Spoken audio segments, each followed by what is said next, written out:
di kebun bapak tani yuk. Nih cabena keur mempeu mani bererem. Tapi syaratnya ulah gandengnya bisi kanyahoan ku bapak tani. Seha lata-lata. Hus, ulah gandeng atuh. Ulah gandeng bisi kanyahoan ku bapak tani. Saha eta? Iya, geuning nu sok maling cabe teh, kucing rek dipuncit. Kunaon maneh di kurungan di dieu kuya? Aeh monyet, puguh kuring teh isukan rek dikawinkeun. Buruk rek dikawinkeun.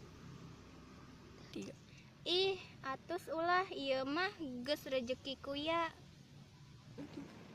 Heuk atuh ari maneh keukeuh keuing mah, tapi aya syaratna ceuk sakadang kuya.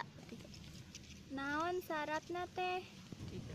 Kuya alengkeun heula ku walungan. Gampang